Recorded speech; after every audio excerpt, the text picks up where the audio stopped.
Hi, it's Laura here. Welcome to video 3 of this little cancer information series. It's been fantastic. We've had such great comments. I've had loads and loads of comments, way more than I expected. I was just going to do like a little series, but I've had so much feedback and response. It's obviously something which is people are very passionate about. We've all got a kind of vested interest in this topic because we all know someone who has got cancer, died of cancer, or we want to prevent cancer, or we're dealing with it at the moment. So I can understand that this is a hot topic. I just want to start by saying, let me read you a comment that I got last week, and I think two comments which really stuck out to me, and these comments are not unusual. These are one of the reasons why I do this work, because I get comments like this. And I know that the information that I'm putting out and the stuff I tried to convey on my website, I've known for years that this is the way forward for health. But when I get feedback from people like this, it just reminds me that more people need to know this information about the alkaline diet and its benefits. So this is what, who says this? Right, this is Michael Fayne. He says, I had terminal cancer in September 2012, refused all doctor's treatments, stopped eating meat, only food to make my pH level over 7.2. So yeah, he stopped eating meat to make his pH level over 7.2.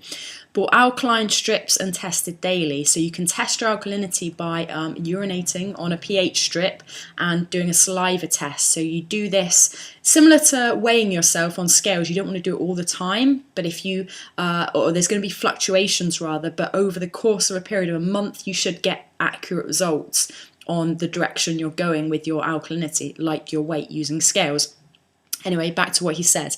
So he bought alkaline strips and tested daily, ate only fruit and veggies, alkaline foods, took vitamin B17. This is latril, I believe it's called, apricot kernels. You may have heard of it. Getting quite a lot of press about helping cancer. The medical industry won't talk about it though. But he says he took vitamin B17 and MMS water, purification droplets. MMS, not quite sure what that is, but took that. Filtered alkaline water. He fitted an alkaline water filter. At the end of January 2013, the doctor couldn't find any cancer in my body. Amazing, amazing. He had terminal cancer 2012. January 2013, September, October, November, December, January, 5 months. 5 months is all it took.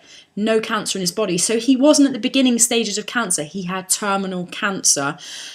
I've seen this so many times. The doctors say to people, you've got terminal cancer, you're going to die. I was at a cancer care conference last year, and 3 people I met there said the doctors told them the same thing. They went on a fruit and veg rich diet, cut out all meat, cut out all dairy. They went totally vegan. Yes, if you want to do this diet all out, it does require you to go vegan, but vegan is so tasty. There's so many options. If you do that, then these are the kind of results you get. Outstanding. Michael, I'm so pleased for you. It's amazing. Let's look at another one here. So Connie says, I'm an ovarian cancer survivor. I had surgery to move 3 tumours and then 6 rounds of chemo. I'm on a mission to stay cancer-free and also keep my husband from developing cancer. I'm exercising, eating a healthy, alkaline diet, and I'm doing great. Laura, I completely agree with you. My treatment, which insurance covered for the most part, cost over $50,000. Amazingly high. That figure doesn't include the surgery or the physician's fees. Big money in cancer. Why would they want to find a cure? They don't. I've been doing deep breathing and it has helped me considerably. I've also walked in 3 5K races since I finished the chemo. I feel so much better when, like you, I get outside and exercise. My body thrives on it. Keep up the good work. I'm eagerly anticipating your next video. Connie. That's fantastic. Again, it's so nice to hear people's stories which which are a testament, because it's one thing me sitting here and a lot of people think, well, it's okay for you, you're fit, you're young, whatever.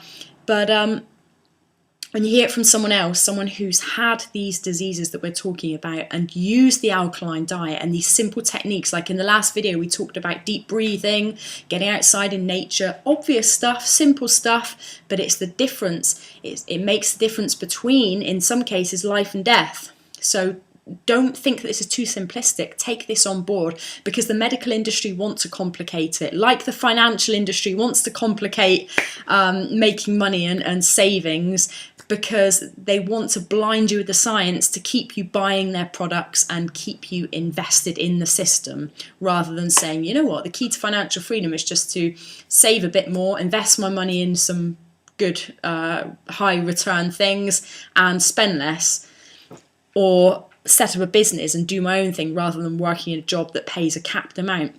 They don't want you to know this stuff, or they don't want you to act on this stuff, so they'll try and confuse you with all this highfalutin science, and diet and health is the same, but don't be fooled.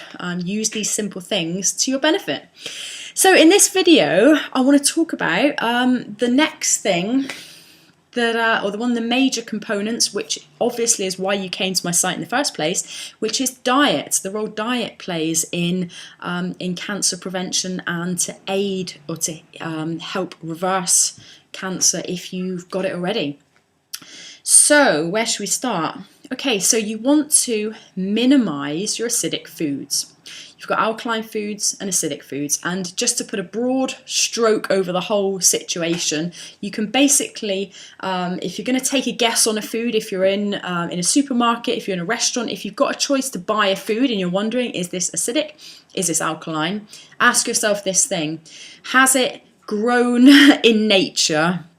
Is it low HI? Jason Vale, Juice Master, likes to say low HI foods, low human intervention foods. So if it's, if you can pick it up and what's the ingredient in this?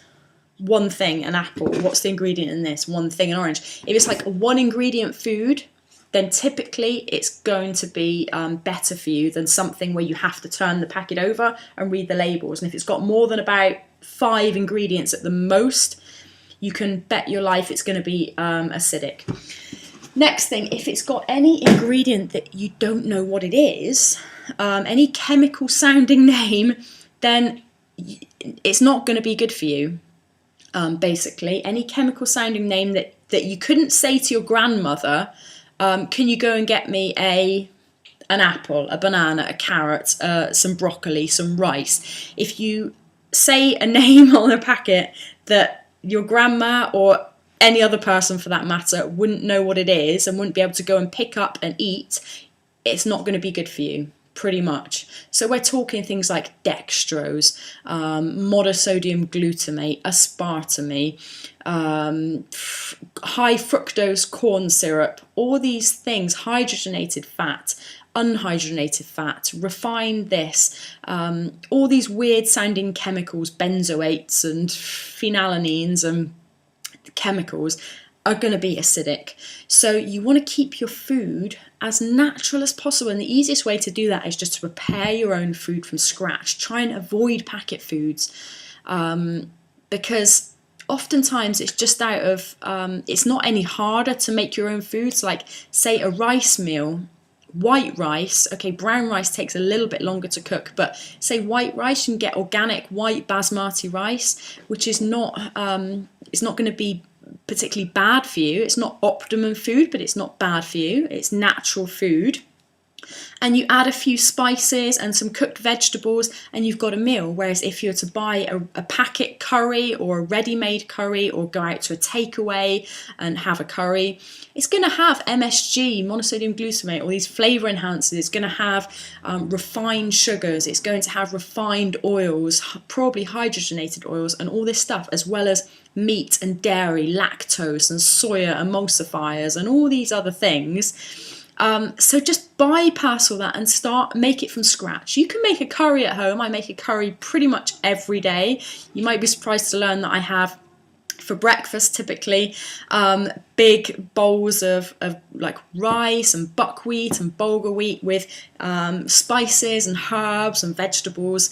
And it takes me no no longer than 10 minutes. If I'm having rice, it will take a little bit longer, but I just boil the rice, and then adding all the other ingredients takes a couple of minutes. But typically, buckwheat, for example, takes about 7 minutes to cook. So it's very simple, very easy, and it's cheaper as well. It's much cheaper to buy, you know, the separate ingredients and make it yourself, and you can get organic, and you know that you're getting natural food. So that's number one. Number two, if you're going to buy packet foods, read the labels, and like I said, if there's any ingredients that you don't know what it is or looks a bit dodgy, please place it back on the shelf. Number three, so the next principle is the best way to transition to a more alkaline diet is to crowd out the bad stuff. So rather than focusing on the deprivation angle, a lot of people think, oh, I'm going to be deprived, I can't have chocolate, and I can't have meat, and I can't have coffees and milk and all that kind of stuff.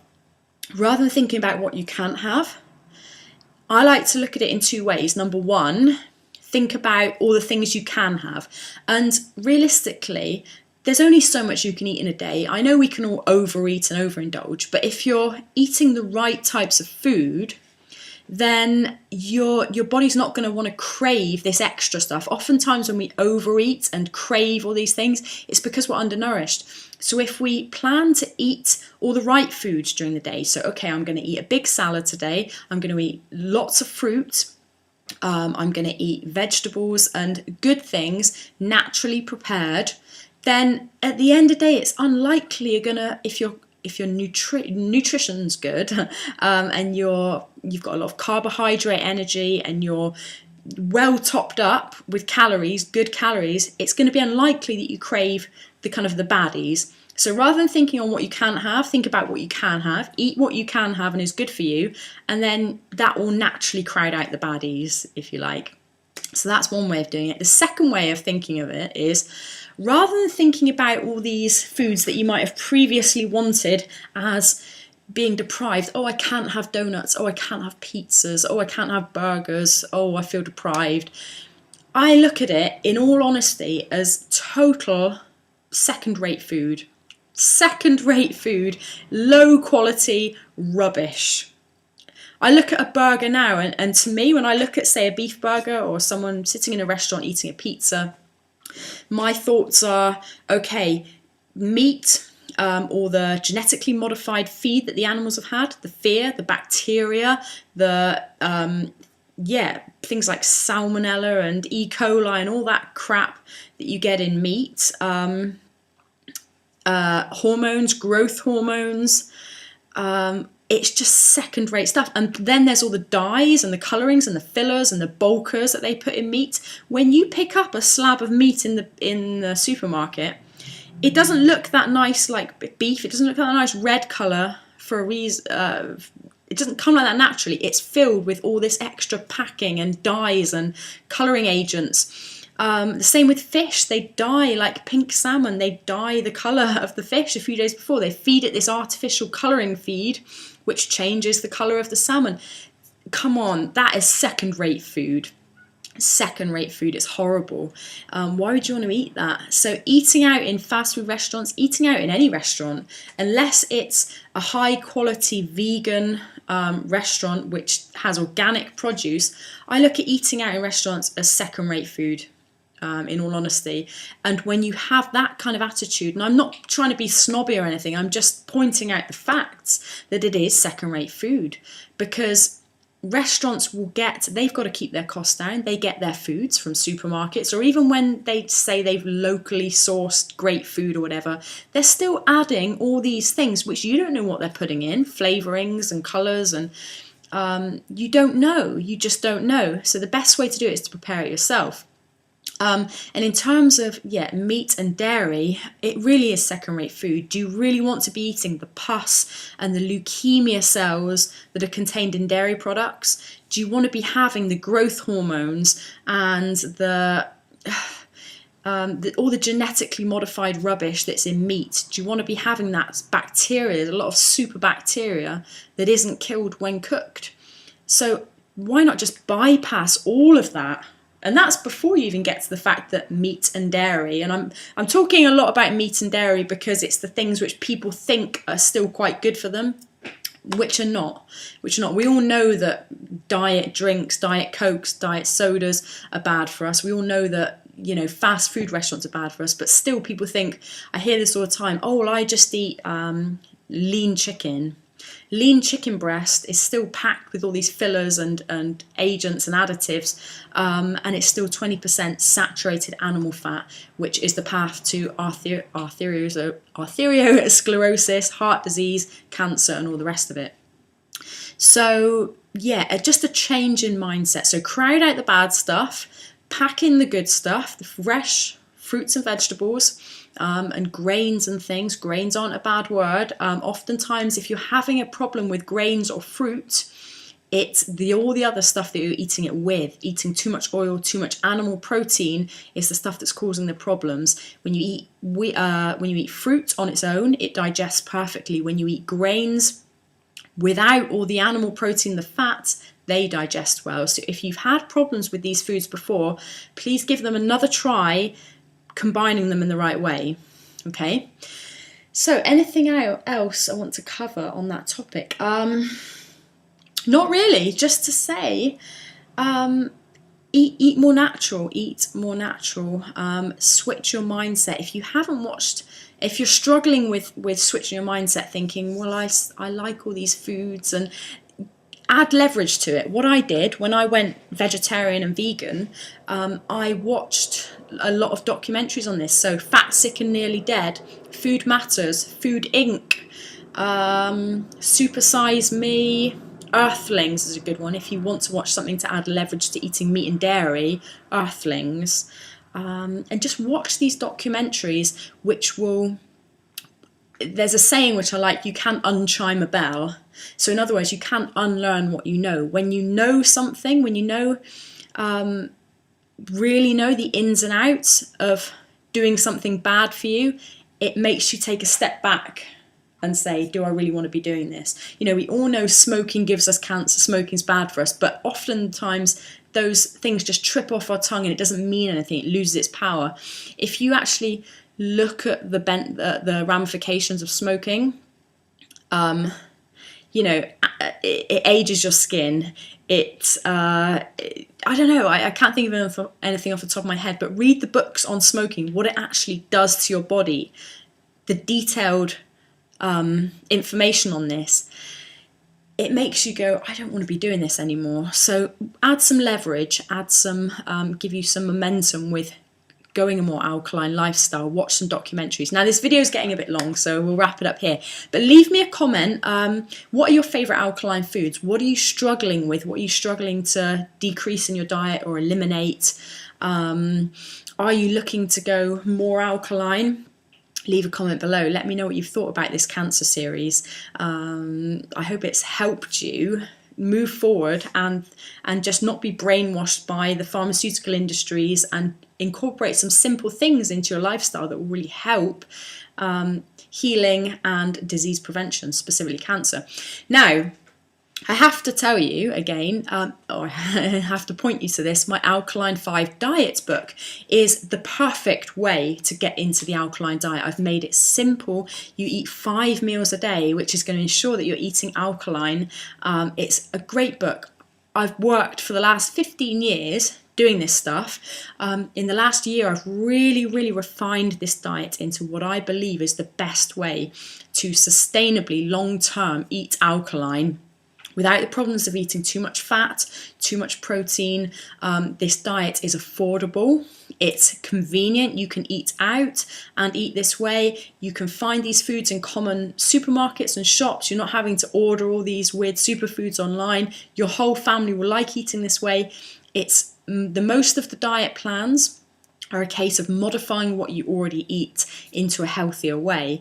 So you'll love it. Honestly, I've had so much feedback from people who've done it saying, Kim, who's done this diet said she lost 11 pounds in 10 days, or was it 10 pounds in 11 days? Robin says, I've got more energy than ever. This is fantastic. We had a little group on Facebook when I piloted this about 6 months ago, and everybody had fantastic results. So check it out. I strongly urge you to get that book. It's like $47. How much is your health worth to you? Come on, it's like £28. And for the people who are going to say, stop selling your products, look, I'm here. I need to continue to fund putting these videos together, making this website. I'm doing the best I can to give you this information.